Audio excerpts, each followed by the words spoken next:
Seigneur. Aujourd'hui, je veux vous parler de Jésus. Qu'est-ce que Jésus peut faire?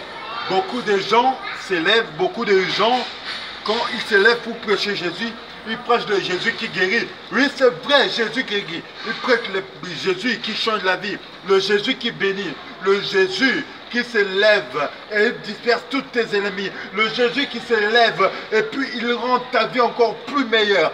Oui, c'est vrai. Le Jésus qui donne le mariage, le Jésus qui donne ceci, le Jésus qui donne cela. Mais les gens n'ont pas le temps de prêcher le Jésus qui sauve. Les gens n'ont pas le temps de prêcher le Jésus qui prend, c'est-à-dire une réalité, quelque chose qui n'existe pas, il le ramène à l'existence. Ce Jésus-là, les gens ne le prêchent pas. Et c'est de ce Jésus-là que moi je vais te prêcher aujourd'hui. Le Jésus qui peut changer ta vie. Le Jésus, parce que la Bible dit, le Jésus qui ordonne une chose et la chose arrive. Tu veux que ta vie change, tu veux recevoir des bénédictions, tu veux avoir des bonnes choses. Laisse-moi te dire une chose. Accepte d'abord le Jésus qui sauve.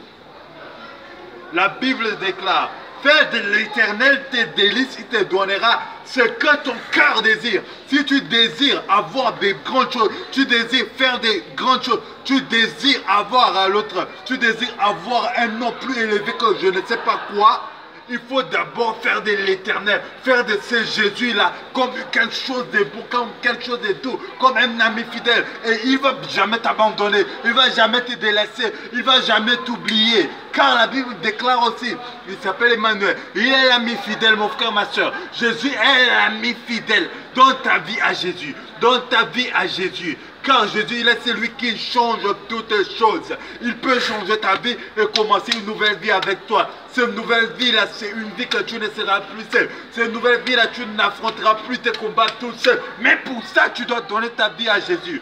La Bible déclare encore une chose.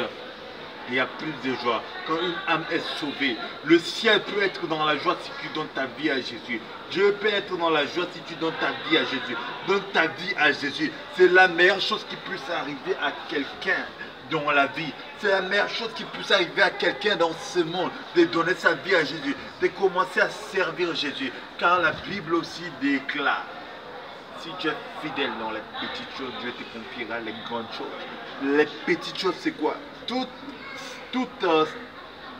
en sachant que Jésus est une réalité, tout en sachant que oui, Jésus est sauveur. Parce que si tu le sais que Jésus est sauveur, laisse-moi encore te faire comprendre une petite chose. Tu vas voir que beaucoup de choses qui sont mortes dans ta vie, beaucoup de choses vont commencer à se réveiller, beaucoup de choses vont commencer à avancer dans ta vie sans toutefois que tu fais des efforts. Que Dieu te bénisse et prends cela en considération. Soyez tous bénis au nom de Jésus.